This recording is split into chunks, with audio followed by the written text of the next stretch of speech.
Fala fera! Aqui é Josualdo Pires. Se você não me conhece, eu sou medalhista internacional de física e ensino o método que eu usei para chegar nesse nível. No vídeo de hoje eu trouxe algo especial. Eu selecionei algumas questões direto do meu curso de física para escolas militares. É material exclusivo que eu decidi abrir para vocês aqui no YouTube. A gente vai resolver tudo passo a passo agora, mas antes, a lista com esses enunciados está de graça lá no meu grupo do Telegram e WhatsApp. O link está na descrição. Entra lá, baixa o PDF e vem ver como a gente destrói essas questões de nível militar.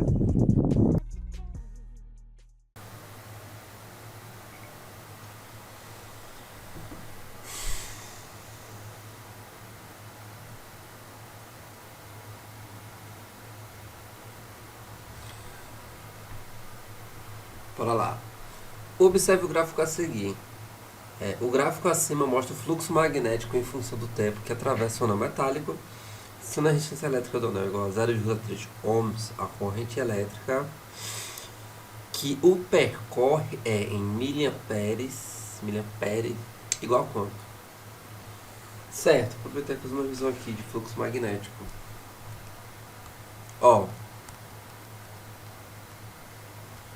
O que a gente vai usar aqui é a chamada lei de Faraday.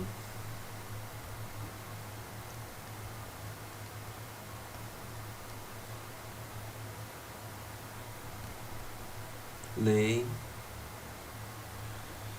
de Faraday.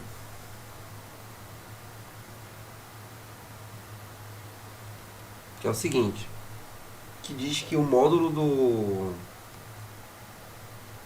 da força eletromotriz induzida numa espira fechada, vai ser o módulo do fluxo magnético. Tipo assim,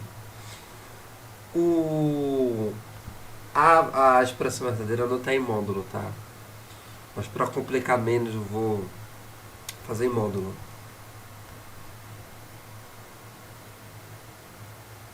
É a variação do fluxo pelo intervalo de tempo. Então, o quanto do fluxo varia na espira fechada, seja ela circular, quadrada, triangular, mas tem que ser fechada, né, por unidade de tempo. É porque a original, digamos assim, que você vai ver por aí, é menos. Mas como a gente está interessado em módulo, né, eu já coloco o módulo aqui para ter os valores absolutos. Bom, essa é a lei de Faraday, né? Vai dar isso, variando o fluxo pelo tempo, né? A gente tem a força eletromotriz induzida. Então, nesse caso, a espira vai virar uma fonte. Ela vai ter uma força eletromotriz, tá? E aqui a gente pode usar com a primeira lei de Ohm e ter a corrente elétrica. Bom, vamos lembrar aqui também o seguinte. O que é fluxo magnético? Fluxo magnético é a intensidade do campo vezes a área, tá? Tipo assim, eu tenho uma espira circular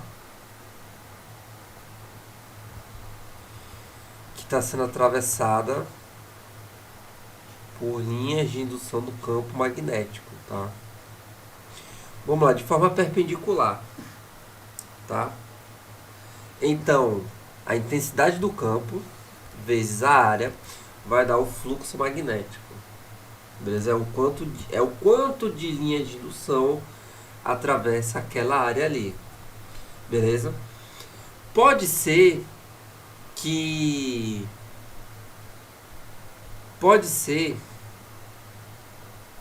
que esteja inclinado, tá? Tipo assim, vamos supor que na minha espira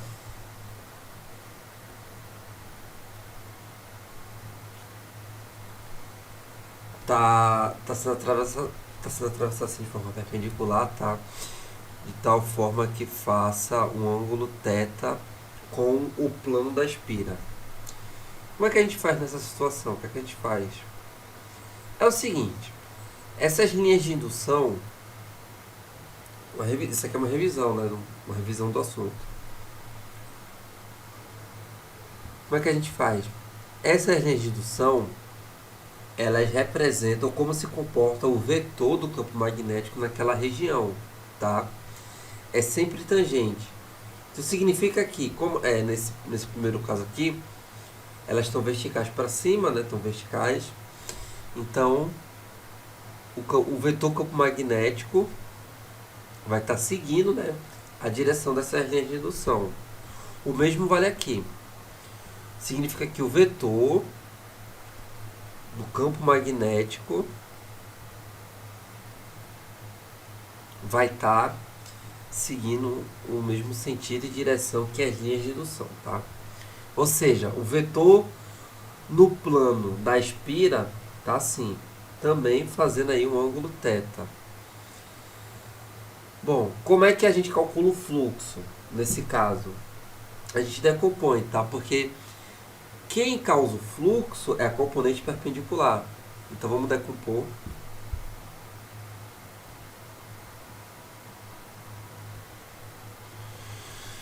Aqui vai ser B seno θ. Aqui é B cosseno, tá? Então, nesse caso, essa componente ela não atravessa a espira. Eu tenho a espira, o vetor ele tá de forma paralela. Ele não está atravessando a espira por dentro. Ele não está ocupando a área, entendeu? Eu preciso da componente, né, que de alguma forma atravesse a espira. Porque ela assim não atravessa, entendeu? Esse é o mesmo caso do fluxo elétrico. Fluxo magnético, fluxo elétrico. Nas equações é a mesma coisa.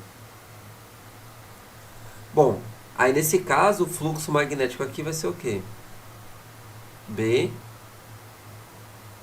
seno θ vezes A. Pronto, é só decompor, tá? E procurar a componente que atravessa de forma perpendicular. Beleza? Aí vamos lá. Continuando aqui. Eu tenho o fluxo magnético. Revisão aqui, né? De fluxo magnético. Vamos lá, vamos pegar esse caso aqui. B vezes a intensidade do campo magnético vezes a área, né? Lembrando que esse A é a área da espira, que ela pode ser circular, pode ser quadrada, triangular, pode ser qualquer formato geométrico. Nesse caso aqui da questão, né, ele fala, ó, um anel, ou seja, uma espira circular. Bom, acontece que, vamos voltar aqui. Aqui na questão ele já está fornecendo fluxo magnético. Poderia ser um caso que a gente tivesse que calcular. Se tivesse que calcular, aí a gente teria que ter alguma informação sobre o campo magnético e a área, certo? Ali ele já está dando o resultado pronto. Aí é o seguinte, isso aqui eu calculo o fluxo magnético absoluto. O fluxo elétrico não expira. Variação é a mudança que acontece. A gente pode calcular como final menos inicial, né? Variação é o quanto muda. Tá certo? Beleza. Aqui ele tá dando, ó, aqui seria os valores absolutos. Para usar na lei de Faraday, a gente precisa da variação, tá? Quanto mudou e o intervalo de tempo que ocorreu essa mudança. Vamos chegar lá. Vamos primeiro falar disso aqui. Veja, fluxo magnético, se eu quiser calcular a intensidade, é B vezes A, certo? Para eu variar um lado da equação, eu tenho que variar alguma coisa do outro lado da equação. Então, se eu quiser a variação do fluxo, ou eu posso variar a intensidade do campo e manter a área constante, ou a variação do fluxo pode vir, eu posso manter Posso manter o campo, a intensidade do campo constante e variar a área. A área que o campo magnético atravessa. Não a área da espira. Pode ser a área da espira, mas é melhor dizer a área que o campo atravessa. Eu vou explicar.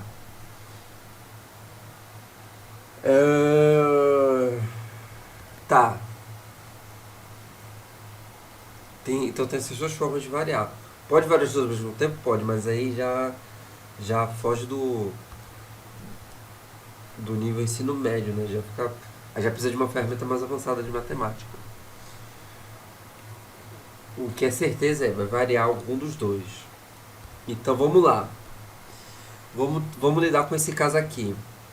A variação do fluxo magnético ocorreu pela variação do campo, enquanto que a área permaneceu constante. Ou seja, eu tenho uma espira circular. Vamos pegar uma espira circular.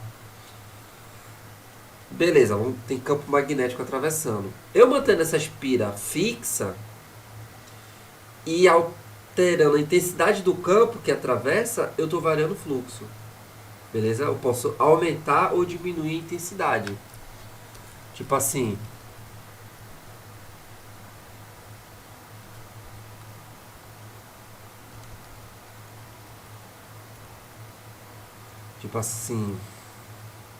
Pega a espira circular, mas lembrando, pode ser quadrada, pode ser. Tá. Eu tenho essa espira sendo atravessada por esse campo magnético. E aí eu posso aumentar ou diminuir a intensidade desse campo. De qualquer forma, eu vou estar variando o fluxo, tá? Vamos aumentar a intensidade, por exemplo? Ou seja, aumentar a intensidade significa que vai ter mais linhas de campo atravessando aqui minha espira. Pronto, ocorreu. A área se manteve constante, mas uma variação na intensidade do campo magnético. Se isso aconteceu, houve uma variação no fluxo magnético, tá? Eu poderia diminuir também, tipo, daqui pra cá, houve uma variação no fluxo. E se eu souber o intervalo de tempo? E se eu souber o intervalo de tempo que isso ocorreu e dividir um pelo outro, eu tenho uma força eletromotriz que vai aparecer na espira, tá certo? Só dividir.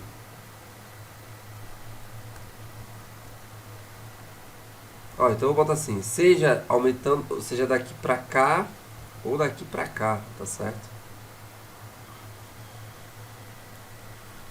Agora aqui tem dois casos para acontecer a variação no fluxo. Mantendo o campo constante, eu posso variar a área que o fluxo magnético atravessa de duas formas. Eu posso girar a espira, ou eu posso de algum jeito aumentar a área da espira. Como assim?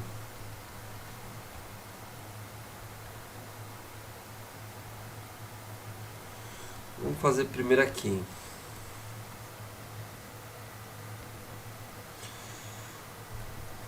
Eu tenho a espira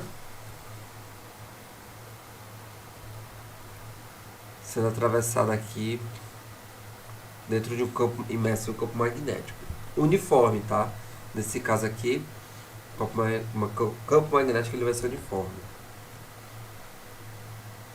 Se eu girar a espira, eu posso estar alterando a área que o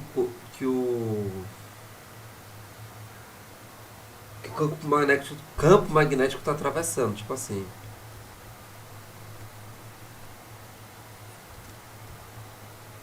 Porque não... Por exemplo, girei a espira assim.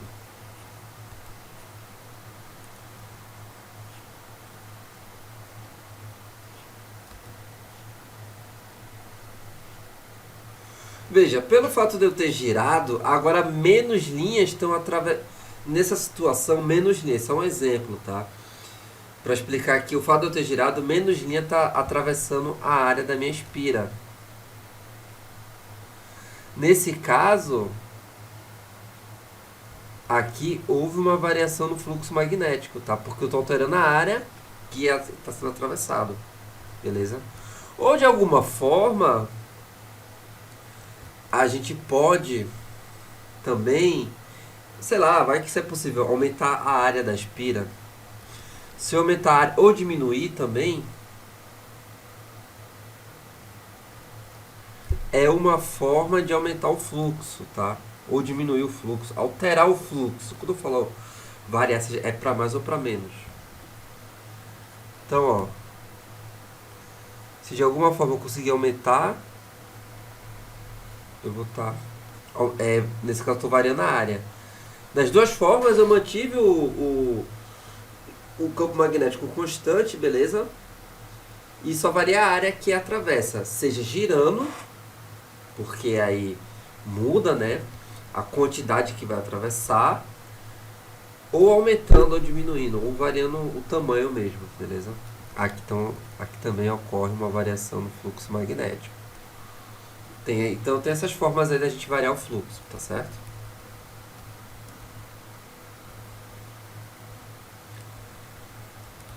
Essa variação no fluxo também vai induzir corrente elétrica, tá certo? Pela lei de Lenz. Mas isso aí a gente, em uma próxima questão, a gente tiver oportunidade, a gente comenta disso, tá? Por enquanto, vamos falar aqui da lei de Faraday. Beleza! Pronto, isso sobre o intervalo de tempo de quanto variou. Pronto, as ferramentas, as informações que eu preciso para ter a força eletromotriz, certo?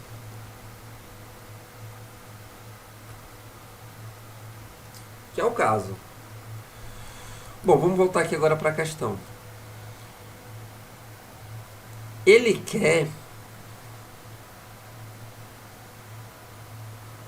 a intensidade da corrente. Bom, com essas informações do gráfico a gente tem o módulo da força eletromotriz. Vamos lá.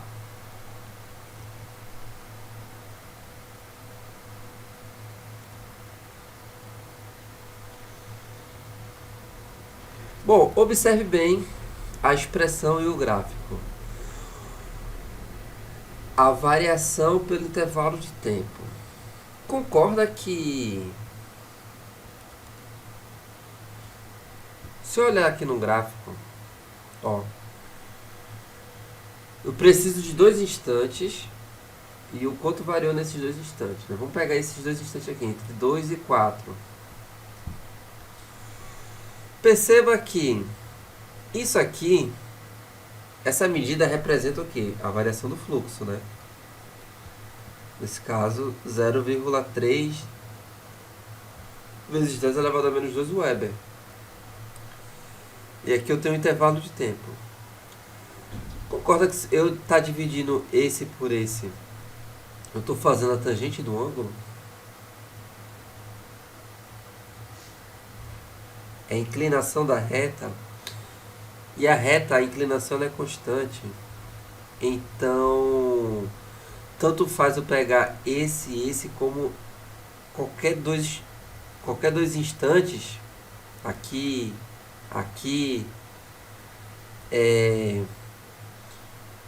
eu vou estar calculando a mesma força eletromotriz. Importante, tá? Então, o fluxo magnético variando de forma constante vai me dar uma força eletromotriz constante. Então não importa os instantes que eu considerar, vai dar o mesmo resultado. Beleza? Vamos lá. Vamos pegar esse aqui. Aliás, pega esse aqui, ó. Bom, de 0 a 0,3, 0,3, né?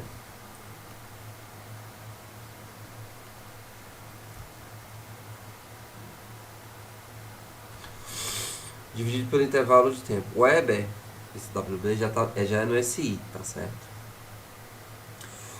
Sobre o intervalo de tempo que variou. Então, de 0 a 3, que foi de em 0 a 2 segundos, ou seja, em 2 segundos. Então, 0,15, 10 elevado a menos 2 volts, tá certo? Então, essa é a DDP induzida na espira, tá certo?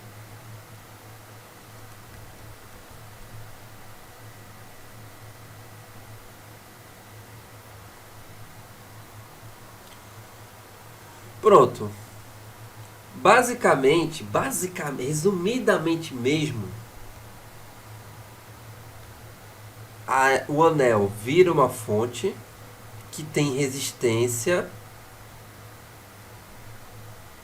de 0,3 ohms.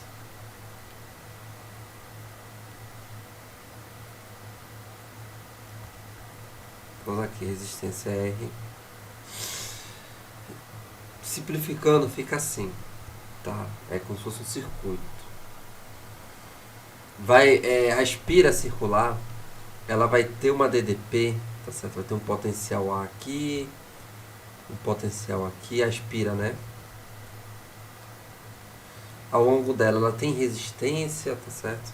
Mas a gente pode também representar assim. Beleza. O importante tem resistência, temos a força eletromotriz induzida. A gente pode aplicar a primeira lei de Ohm, né?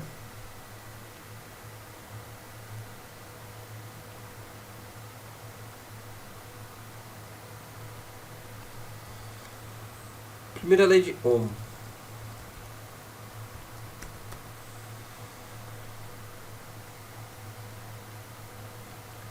Diferença de potencial, que nesse caso vai ser a força eletromotriz, resistência vezes I. Nesse caso, 0,3, 10 elevado a menos 2 sobre 2, que é a força eletromotriz, igual a resistência vezes I. Bota aqui. Eu tenho que a corrente, ele quer em miliampere, né?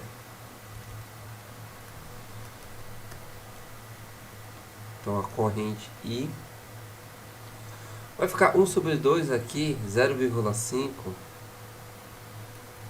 10 elevado a menos 2, que é igual a 5, 10 elevado a menos 3 amperes, que é 5 miliamperes. Assim, ficou longo porque eu quis revisar aqui essa parte do fluxo magnético lei de Faraday, tá certo? Mas a questão em si, foi só isso aqui mesmo. 1 minuto para resolver. Mas se eu resolvesse assim já, não daria para revisar, né? Não daria para ver isso aqui. Então, nessas aulas de revisão, às vezes eu posso estender mais um pouco para explicar alguma coisa, tá? Aproveitar a oportunidade para revisar um assunto. Se fosse para resolver mesmo, eu poderia resolver aqui de uma forma rápida, ninguém entender nada, tá? E não seria uma aula de revisão.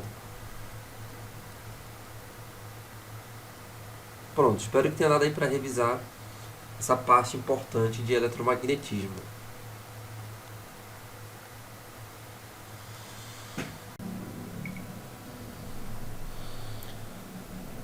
Observe a figura a seguir.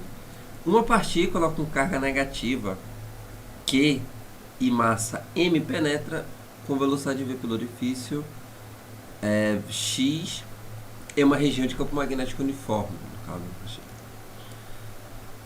E desta região sai pelo orifício y, tá? Conforme indica a figura acima. Observe que a velocidade da partícula é perpendicular às linhas do campo magnético. No caso, o campo magnético está entrando no plano da tela e a velocidade está no plano da tela. Então aqui está o plano da tela, o campo magnético está entrando.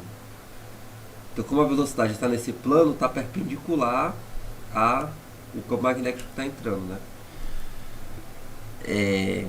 Expressado aqui pelo x. Desprezando os efeitos gravitacionais e considerando a razão QM esse valor, campo magnético esse valor, velocidade esse valor, a distância d entre os orifícios x e y é igual a quantos milímetros? Vamos lá. Antes de mais nada, não é um lançamento oblíquo, tá? Pela figura, né, você pode achar que é um lançamento oblíquo, não é, beleza? Eu ao longo aqui da revisão vou mostrar por que não é. Vamos lá. Como se trata de uma revisão, eu vou revisar aqui, como eu fiz na outra questão, eu vou revisar aqui essa parte de movimento no campo magnético uniforme, certo?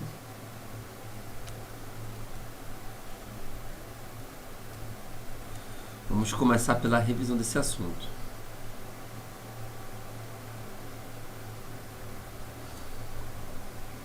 Revisão, movimento no campo magnético uniforme. Quiser anotar aí, tá? Movimento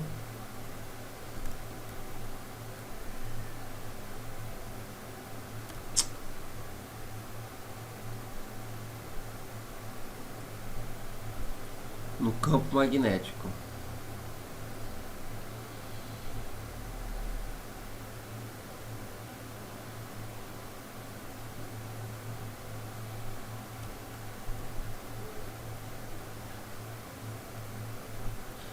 Movimento no campo magnético uniforme. Vamos lá.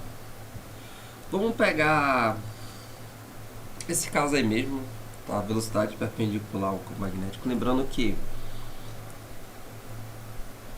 essa parte de movimento no campo magnético, você tem que tomar bastante cuidado, porque tem três coisas que a gente tem que levar em consideração para ter a força magnética. Tem que ter carga, tem que ter movimento, tem que ter o campo, e o movimento no campo magnético não pode ser na mesma direção do campo, tem que ser perpendicular, tá certo? Para induzir a força magnética. Seguinte, vamos utilizar esse exemplo aqui. Uma partícula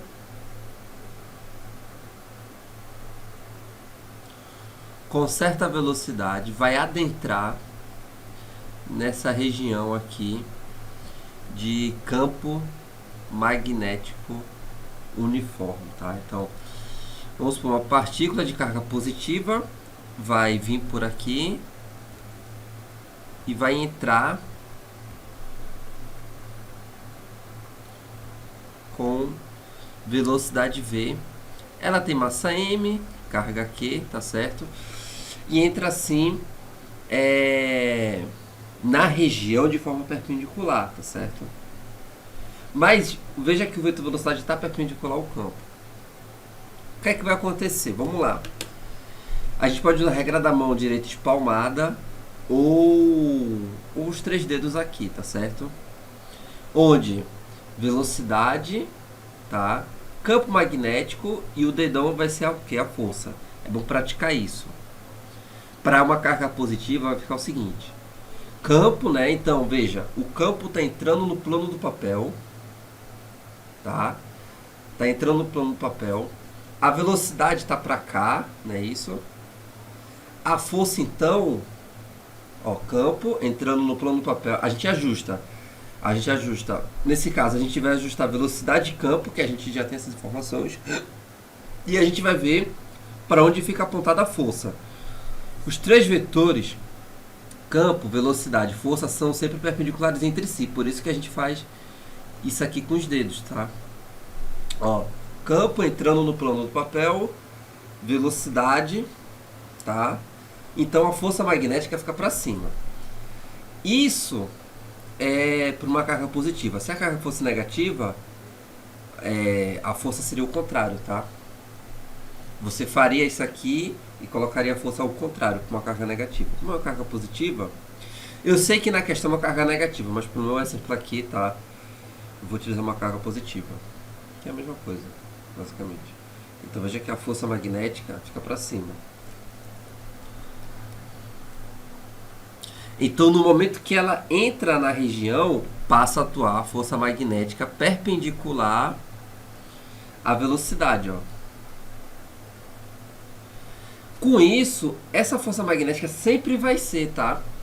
Então, ó, a força magnética vai puxar para dentro para fazer uma curva, a partícula, tá? Então a partícula vai fazer isso aqui, ó. Vai fazer esse movimento, um movimento circular. Peraí.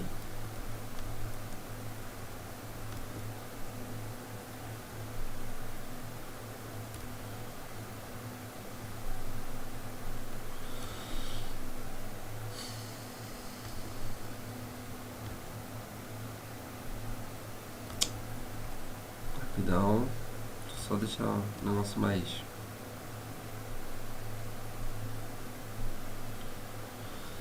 melhorou. Então essa força magnética, tá? Ela vai puxar para dentro e então a partícula vai fazer o que? Uma curva. Como só existe desse espaço aí apenas uma parte tem campo magnético, ela vem retilínea, aí começa a atuar força, ela vai fazer a curva e vai sair de novo do campo magnético, beleza? Bom, ela vai realizar um movimento nesse meu exemplo aqui, ela realiza um movimento semicircular. Se ela tivesse totalmente imersa, o movimento seria totalmente circular, tá certo? Mas como ela no movimento apenas uma parte tem campo magnético, então ela faz esse movimento circular na região em que tem campo magnético e depois sai, tá certo? Com a mesma velocidade.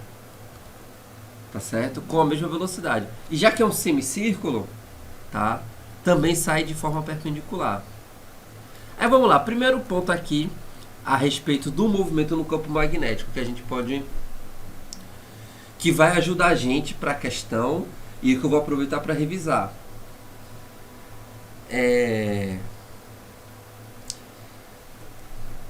Trabalho. A força magnética não realiza trabalho, tá? Então o trabalho da força magnética é zero. Por quê? Porque a força magnética é perpendicular à trajetória. Ó, pois a força magnética perpendicular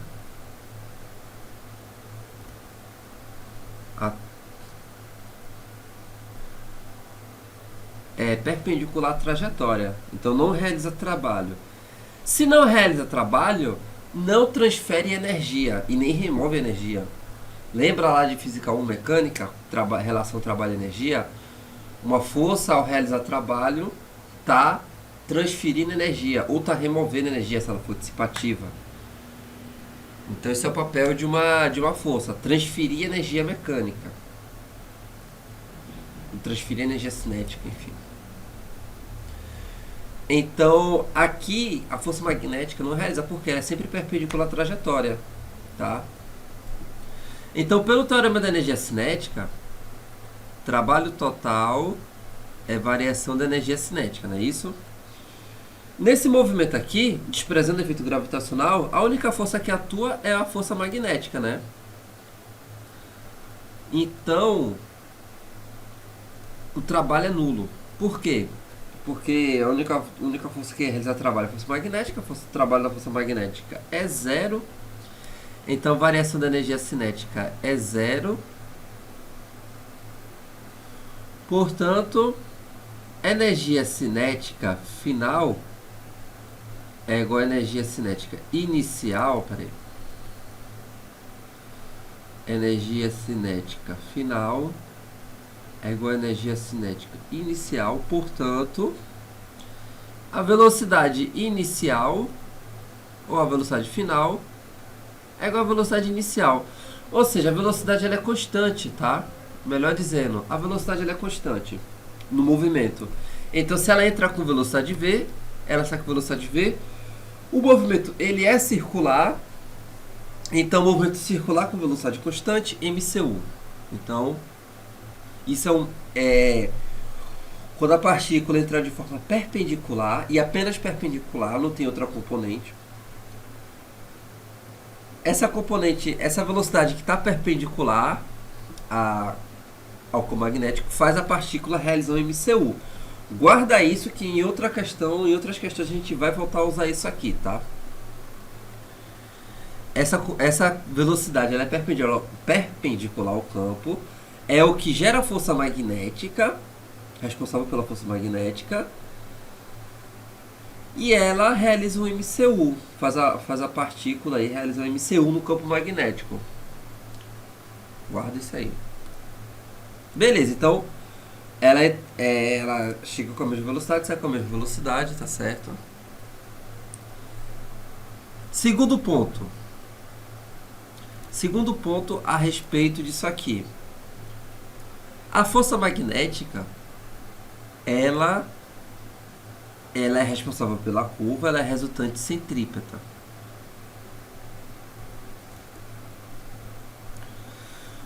Força magnética, intensidade da força magnética aqui é o que? QVB, né? Teriam sendo aqui, mas como é perpendicular é QVB mesmo. Resultante centrípeta, M V ao quadrado sobre o raio da trajetória.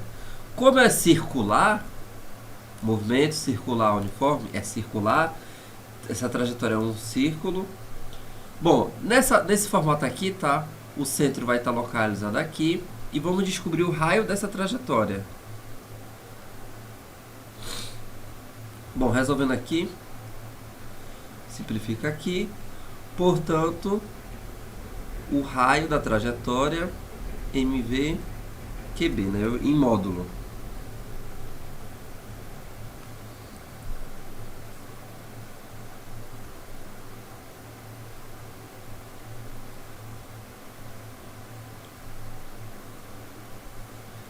Então, em módulo, o raio é esse aqui, tá?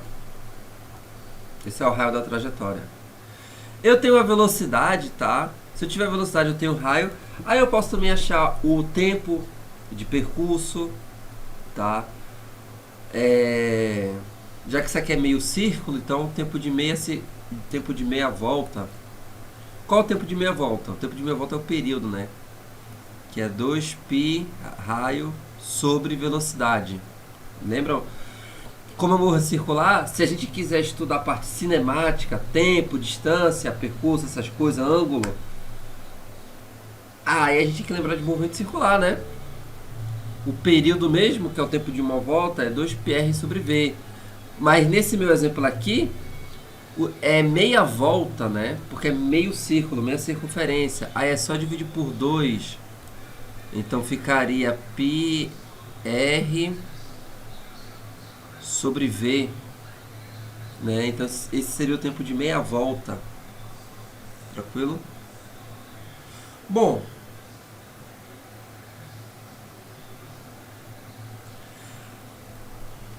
agora isso aqui é quando ele chega de forma perpendicular.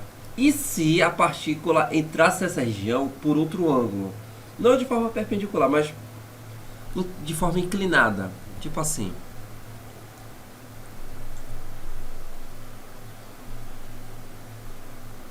Aqui é a região de separação do campo magnético.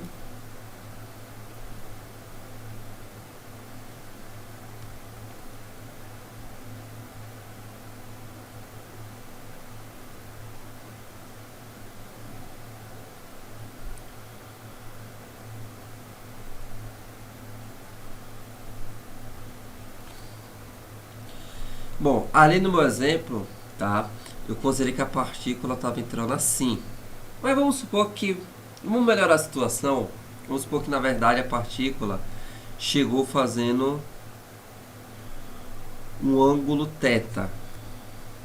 Assim, ela entrou na região de forma fazendo um ângulo θ aí, tá certo?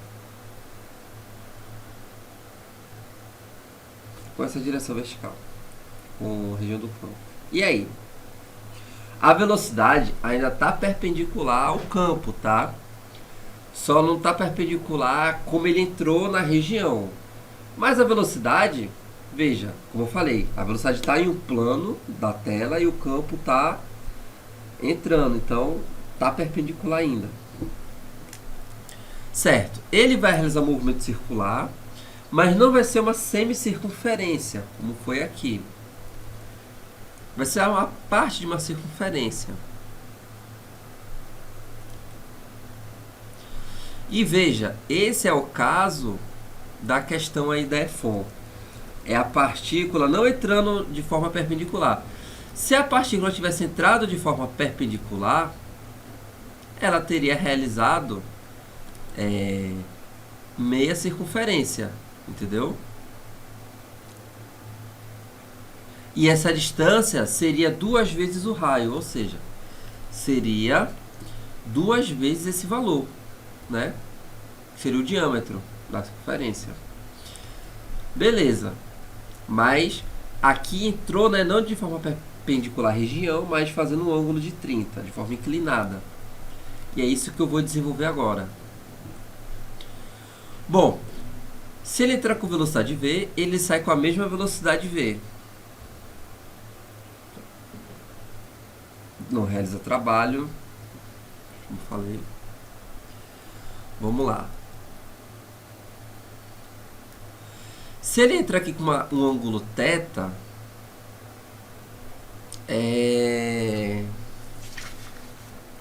veja bem, o ângulo θ que ele entra é o ângulo θ que ele faz com essa direção aqui, ó.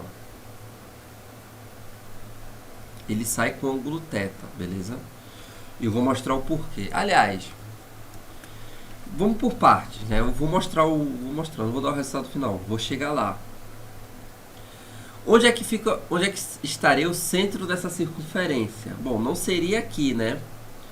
Porque, tipo, eu tenho uma circunferência e ele só está realizando aqui, ó, um trecho da circunferência.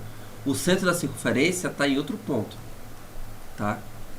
Ou seja, tá, mas vamos dizer que esteja aqui, o centro da circunferência.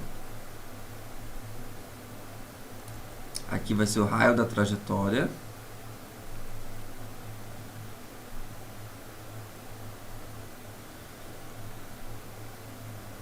Esse raio da trajetória é dado por essa expressão aqui, certo? Porque aqui, ó, é um trecho de uma circunferência.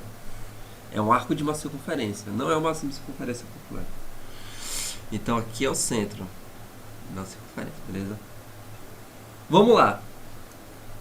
RR, então, ó, isso aqui se trata de um triângulo isósceles. O centro é esse triângulo aqui, ó, é o triângulo isósceles. Então, esse ângulo é igual a esse, tá? E, portanto, esse ângulo é igual a esse. Por quê? A soma dos dois é 90, né? Que o raio ele faz 90 graus aqui, porque a velocidade é tangente. Então faz 90 graus. Então esse ângulo. Então se aqui é θ, aqui é θ também. Importante. E aqui vai ser 90 menos θ. E aqui também 90 menos θ, tranquilo? Bom, dividir aqui. Vou chamar esse ponto aqui de A e de B. Onde entra, onde sai. Veja o seguinte. Terceiro ponto aqui da minha revisão. Olha só. Qual é a medida AB? Bom, por se tratar de um triângulo isósceles, né? Essa medida é igual a essa. Então, AB é o dobro disso. Cosseno, vamos usar o cosseno. Cosseno de 90 menos θ é igual a cateto adjacente, que é AB sobre 2, dividido pela hipotenusa, que é o raio. Cosseno de 90 menos θ é o mesmo que seno de θ. Por quê? Θ mais 90 menos θ dá 90, são complementares, tá certo? Então, seno de um é igual ao cosseno do outro. Então, AB é igual a 2R vezes seno θ. E quem é R? Então, AB, MVQB. 2 MV sobre QB vezes seno de θ. Pronto. Se eu quiser derivar a expressão aí da distância do ponto de entrada e ponto de saída na região de campo magnético, é essa aqui, tá bem simples. Agora é só substituir, né?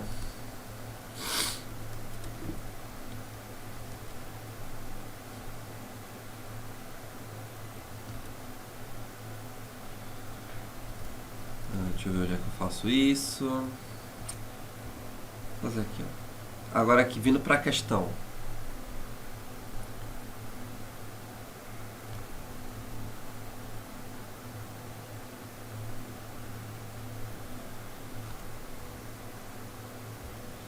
Bom, a distância D, que é a distância entre x e y, é 2 vezes m sobre q vezes... Não, peraí. M VQB seno θ, que o ângulo é 30. Bom, aqui na questão ele falou a razão QM.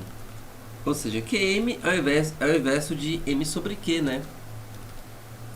Então fica 2 vezes V seno θ sobre Q sobre M vezes B, né? Posso escrever assim.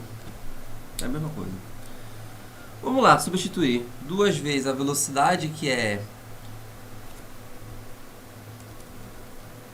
6, 10 elevado a 6. Eu deixei anotado aqui, não. Seno θ, que é 0,5. A razão Q sobre M, 1,2. 10 elevado a 11. O campo magnético, 10 elevado a menos 2.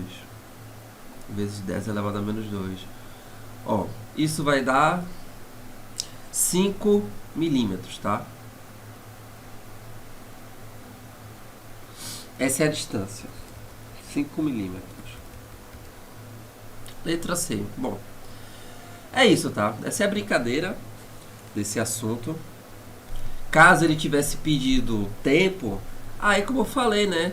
A gente vai utilizar aí as relações lá de cinemática angular, período. Aí pode ser que ele também queira envolver frequência, ângulo. Aí é só usar aquilo lá de movimento circular, certo? Aí vai entrar em movimento circular. Enfim, a brincadeira é essa aqui. Beleza? Show de bola. Bora pra próxima.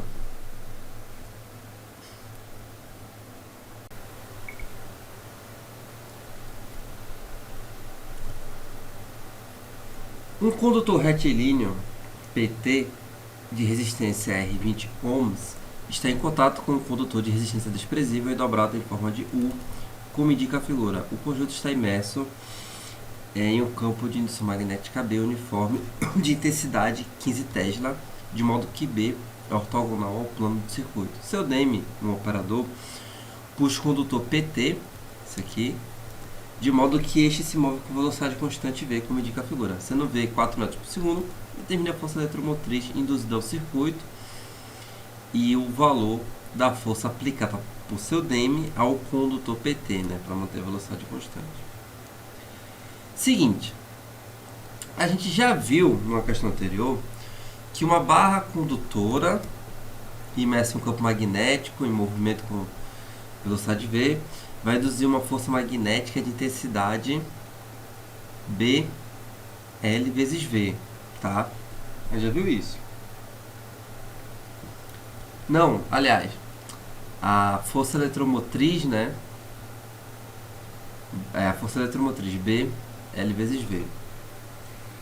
Tá, mas agora eu vou mostrar uma outra forma de a gente chegar nesse mesmo resultado, que a gente vai utilizar a lei de Faraday.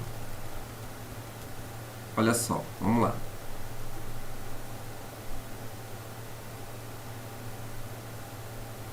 Revisão. Hora da revisão. Eu tenho um trilho aqui em formato de U. E eu vou ter uma barra condutora em movimento, tá? Deslizando sobre esse trilho. E essa barra está imersa em um campo magnético uniforme. Essa barra tem comprimento L. Beleza, a gente já sabe que vai ter uma DDP aqui, né? A DDP vai ser BLV, sendo L o comprimento da barra aqui. Vou botar aqui L o comprimento da barra, tá? V a velocidade, B a intensidade do campo magnético. Beleza, a gente viu uma forma. Vamos chegar no mesmo resultado através de outra lei, que é a lei de Faraday. Olha só, que é o seguinte, eu vou utilizar isso aqui, ó. O módulo da força eletromotriz é a variação do fluxo magnético pelo intervalo de tempo. Vamos utilizar isso aqui. Vamos utilizar o fluxo magnético. Essa variação, o fluxo magnético e variação a gente viu lá na primeira questão, bem lá no início, né, da revisão. Tá, essa barra, eu vou utilizar isso aqui, tá? Lei de Faraday. Ó,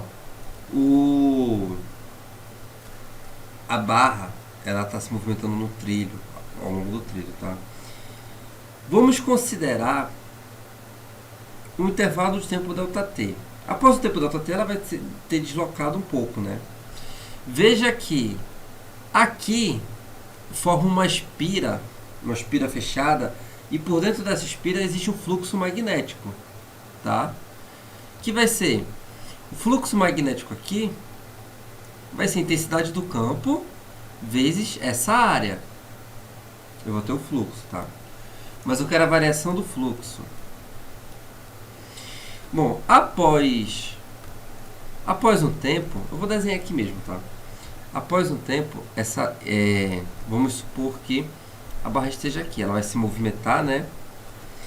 E ela vai ter percorrido uma distância d. Após aqui um certo intervalo de tempo, tá?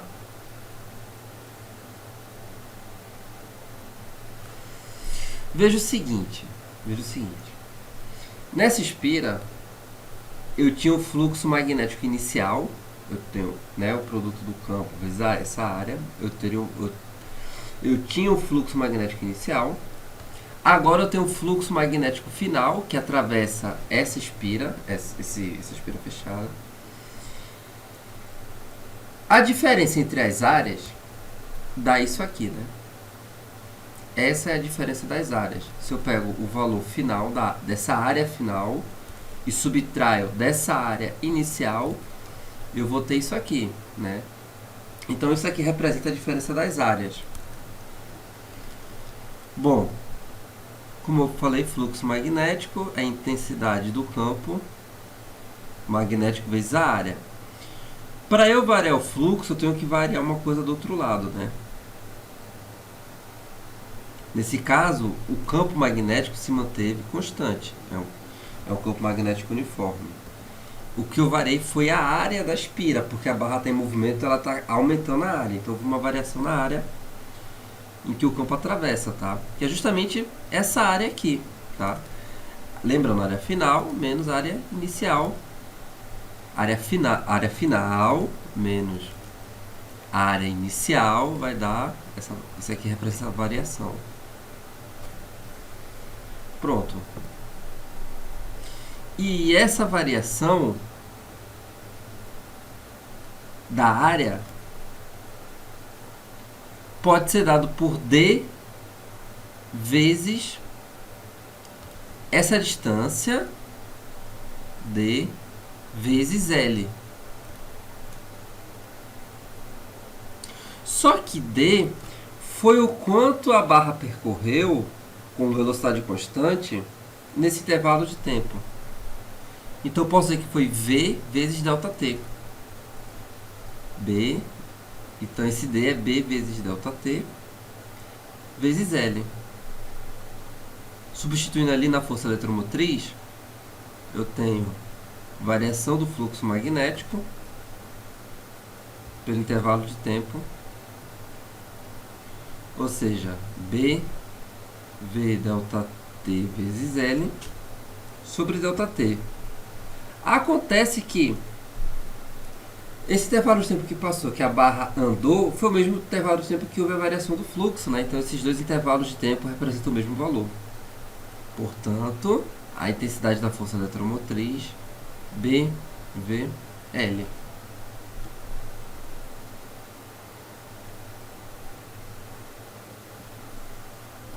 Pronto. Mostrei através da lei de Faraday, tá? Agora bora para a nossa questão.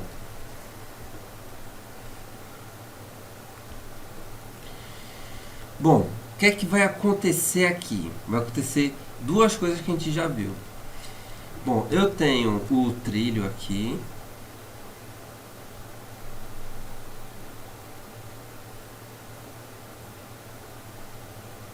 Que vai estar em movimento.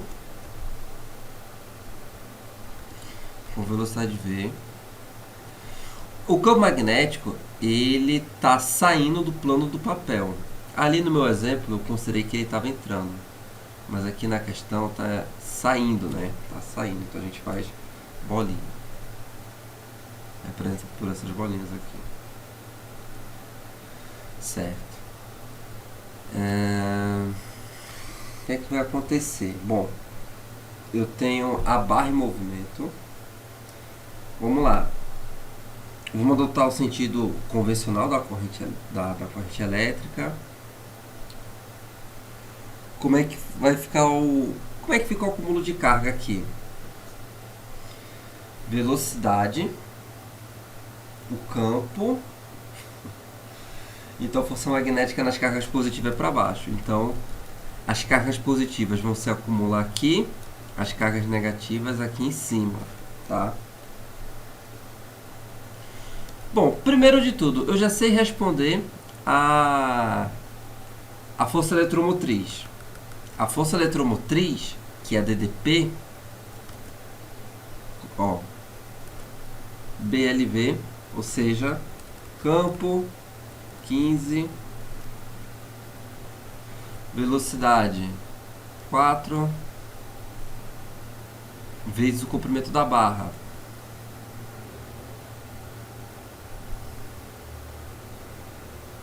Cadê? 1,5. Estava ali na imagem. 3 sobre 2. 1,5, 3 sobre 2. Beleza. Aqui dá 2. 2 vezes 15, 30. 30 vezes 3, 90. Então, 90 volts. Tá? Então já tenho aqui a letra D. Mas vamos encontrar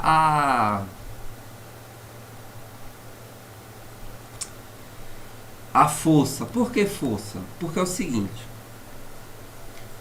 Vai ter uma força magnética. Pois essas cargas aqui vão entrar em movimento, tá? Elas vão ter um caminho para se seguir.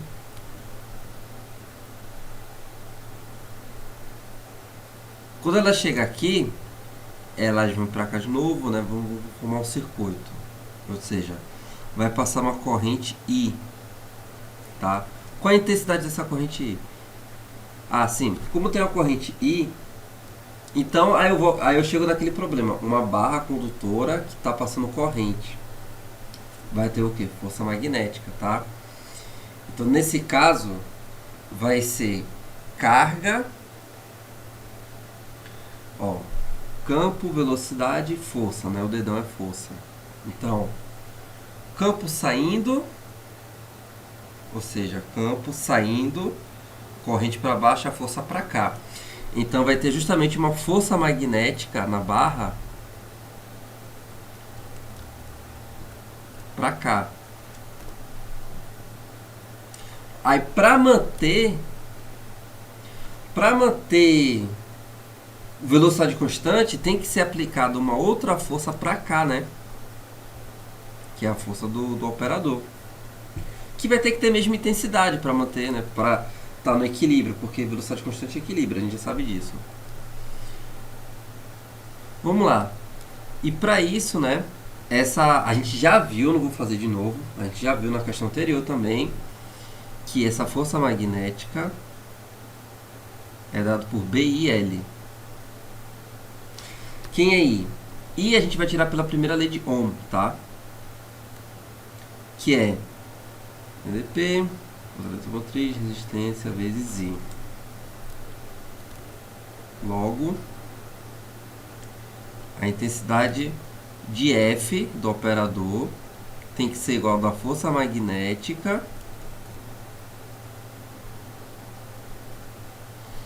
e tem que ser igual a B vezes I, que é a DDP, sobre a resistência, que é a resistência da barra que ele forneceu, vezes L, tá? Então, intensidade do campo 15, 90 sobre 30 vezes 1,5. Tá? Aliás, a resistência é 20.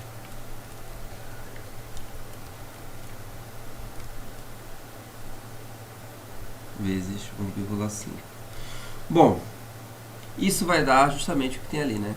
101,25. Beleza? O que tem a mais aqui é essa questão de que a barra vai estar no trilho, vai ser tudo aquilo que a gente já falou, aí vai ter a corrente que vai ter força magnética, tá? Então, letra D. Aí, show de bola.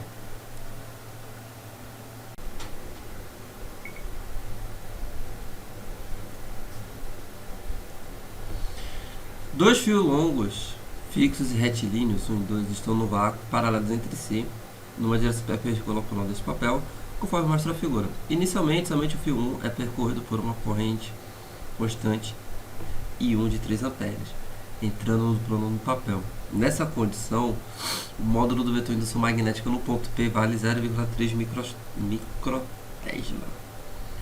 Uma corrente I2 de 1 ampere começa a percorrer o fio 2 com o mesmo sentido de I1, entrando, resultando no vetor de indução magnética total no ponto P desse módulo aqui. Qual a distância D em metros entre os fios? Vamos começar pela revisão, né? É assunto novo.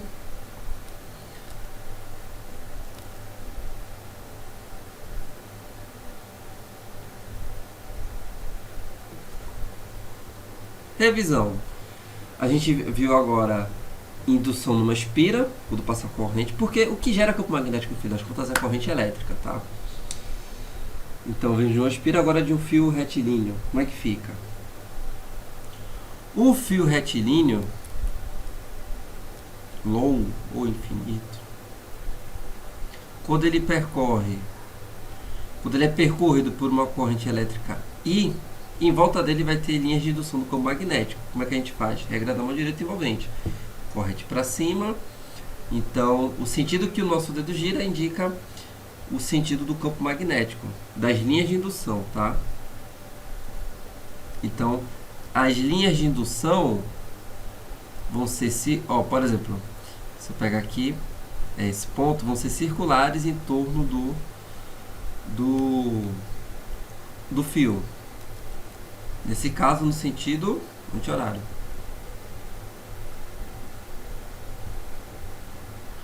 Bom, linha de indução é que nem linha de indução do campo magnético, é a mesma coisa que a linha de indução do campo elétrico. É só uma representação de como se comporta o vetor, tá? E sua intensidade.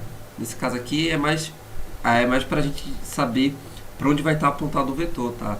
Lembrando que o vetor ele é sempre tangente à linha de indução. Então, por exemplo, em um ponto qualquer aqui, que está a uma distância d, aqui fica perpendicular, né? A uma distância d, o vetor campo magnético ele é tangente, ó. Então ele seria assim. Veja que isso é espacial, tá? É espacial, então ele está apontado para lá, assim, o vetor. E sua intensidade vai ser dada por permeabilidade, é parecido com o da espira, só que ó, é permeabilidade, corrente, intensidade da corrente sobre 2π vezes a distância. Tranquilo? Só que nos problemas em geral a gente vai ver em outras perspectivas. Vamos ver quais são. Por exemplo, se eu planificar, se eu deixar nesse mesmo plano o condutor, o fio condutor passando por uma corrente elétrica I, veja que em relação ao plano do papel, desse lado direito vai estar entrando,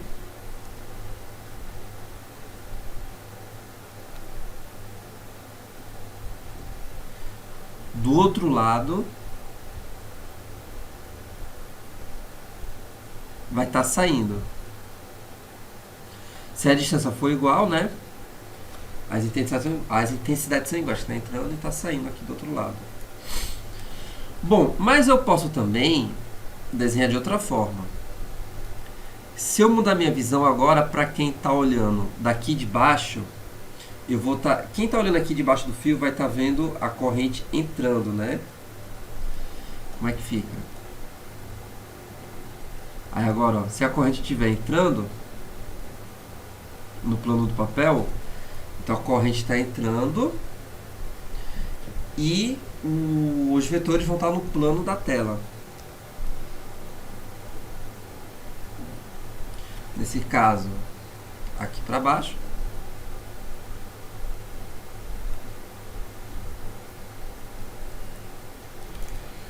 E aqui do outro lado para cima. Tá? Sempre ó, perpendicular. Se fosse aqui também.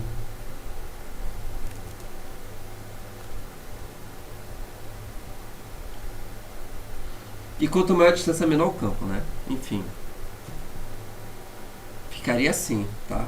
De formas circulares.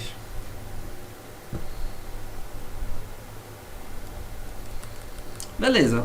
Não tem muito o que dizer. É isso mesmo, tá? É mais saber indicar os vetores e saber o que se pergunta. Claro que, né, não vai perguntar assim, qual é a intensidade do campo em um ponto que está só dando uma distância por um fio que passa uma corrente, sei lá, não vai ser assim, ele vai um pouco além, como é o caso aqui. Bora resolver a questão agora.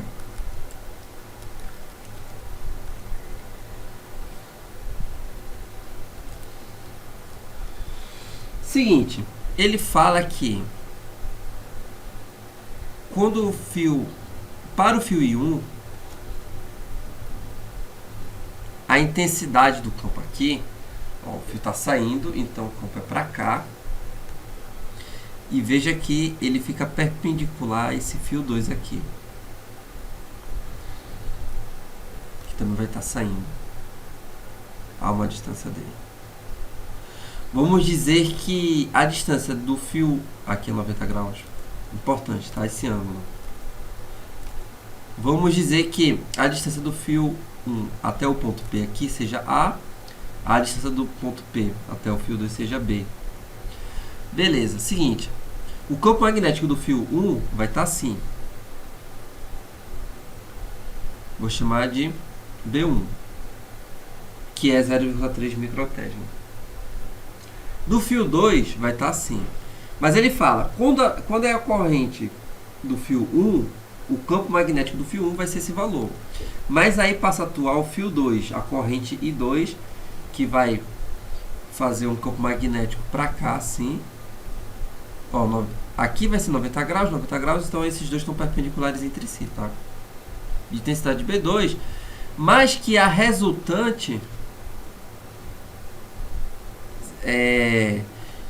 seja esse valor aqui, tá? Esse valor é da resultante. Vamos lá.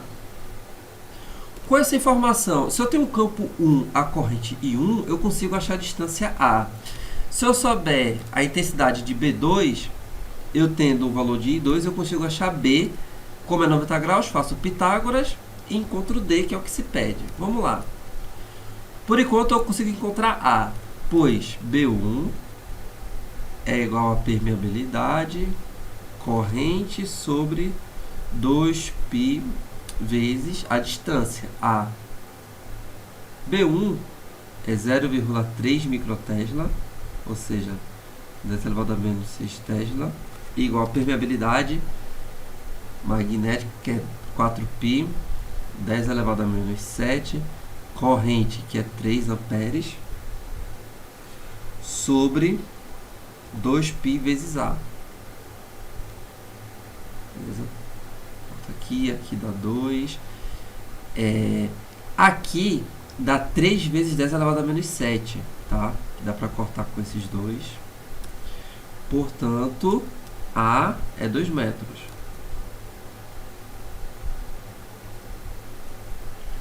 Beleza. Agora falta B. Só que para B, eu ainda não tenho a intensidade de B2. Se eu encontrar B2, eu repito o que foi feito em B1, encontro B e daí eu encontro D. Mas ele fala o valor da resultante. Bom, eu tenho a resultante, eu tenho esse e encontro esse. Porque já que são perpendiculares entre si, B, esse resultante vem por Pitágoras, né? Seu módulo.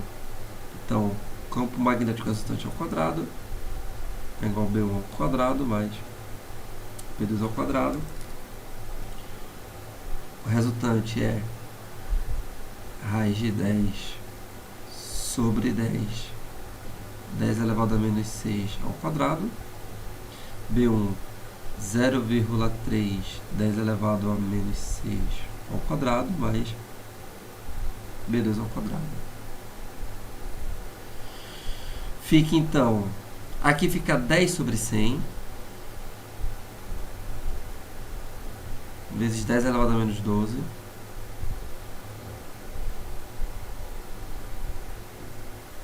isso igual a, isso aqui é 3 10 elevado a menos 7, que ao quadrado fica 9 10 elevado a menos 14 mais B2 ao quadrado. Bom, aqui fica 10 elevado a menos 13, né? 10 elevado a menos 13 é a mesma coisa que 10 vezes 10 elevado a menos 14. 9, 10 elevado a menos 14, mais B2 ao quadrado.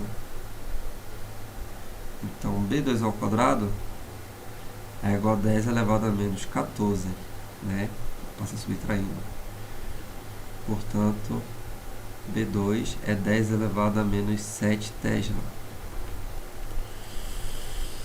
Bom, encontrei B2, agora encontro B, da mesma forma que encontrei B1.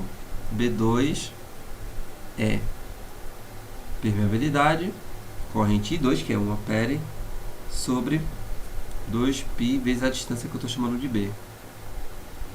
Aí fica 10 elevado a menos 7, permeabilidade, corrente é 1, né? Vamos deixar aqui 1. Vou escrever 2π vezes B. Corta aqui, portanto B também é 2. Bom, 2, então 2 raiz de 2 metros. Tranquilo? É a parte mais fácil, né? Letra D. Então essa parte de fio, de indução do fio, é saber trabalhar com os vetores, tá? Colocar ele certinho, ler bem o que se pede, tá certo? Que ele sempre vai querer envolver com outra coisa, como foi o caso aqui.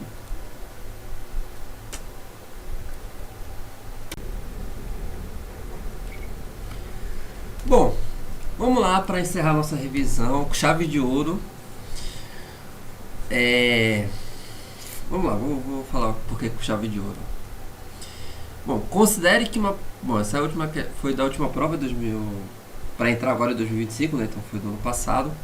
Considere que uma partícula de massa m carregada negativamente com carga de módulo Q entre com vetor velocidade v e fazer um ângulo de 30 com horizontal numa região de campo magnético uniforme entrando no plano do papel.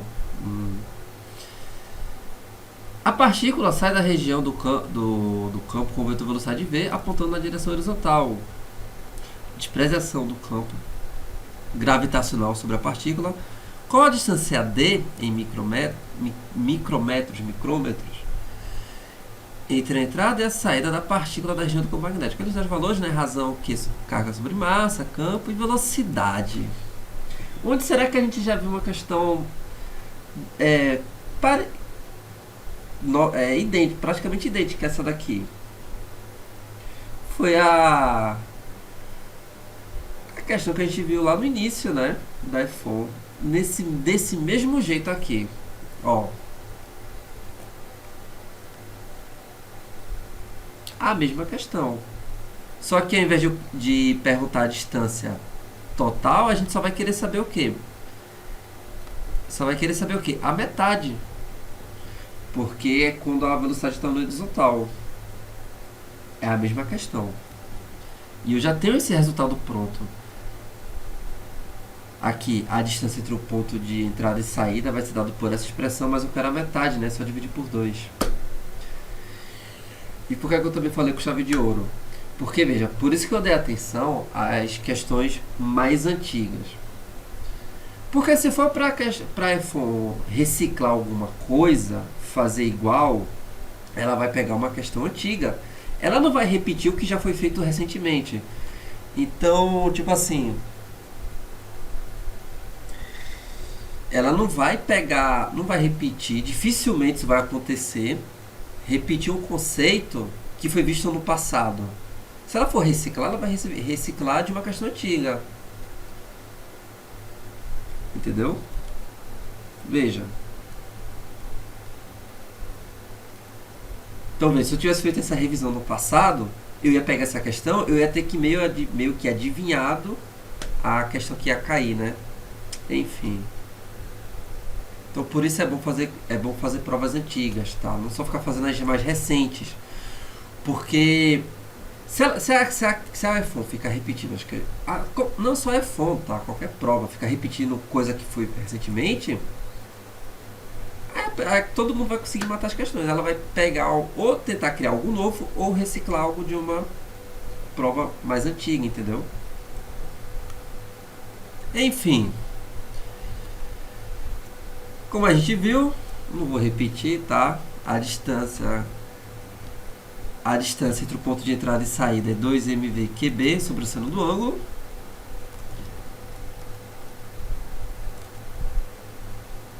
Mas ele quer metade, né? Então D, essa distância D vai ser metade, vai ser mv QB sobre o seno do ângulo. Pronto.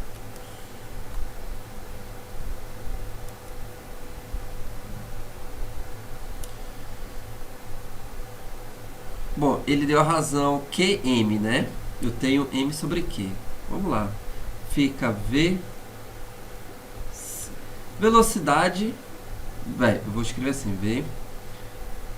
Seno de 30 sobre. Aqui eu tenho MQ. Então eu teria Q sobre M. Vezes B. Vamos lá. Velocidade 7 vezes 10 elevado a 6. Seno de 30.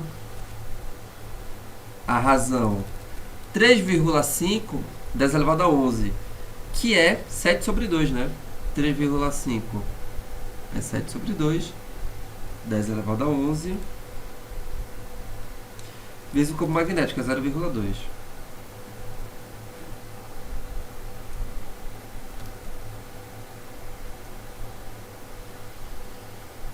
Então, dá pra cortar aqui. Fica 2 vezes 0,5. 6 menos 11 menos 5, né? Sobre 0,2. Aqui dá 1. Então, 10 elevado a menos 5 sobre 0,2. Se eu multiplicar por 10 em cima e embaixo, 10 elevado a menos 4 sobre 2, 0,5, 10 elevado a menos 4. Ele quer elevado a menos 6, né? Então vai dar 50, 10 elevado a menos 6 metros, que é 50 micrômetros. Letra D. Beleza, então aqui a gente encerra a nossa revisão. Valeu aí para quem assistiu. Com certeza, alguma coisa do que eu falei aqui vai cair na prova. Por quê? Porque basicamente falei de quase tudo. Acho que só ficou faltando a lei de Lenz, tá? Lei de Lenz. Então qualquer coisa dá uma pesquisada aí, porque eu não incluí aqui, até porque eu acho que eu não consegui encontrar uma questão que cobra isso, mas pode ser que eles cobrem, né? Lei de Lenz. Mas de restante, com certeza vai cair alguma coisa do que eu mostrei aqui, beleza? É isso aí. Valeu.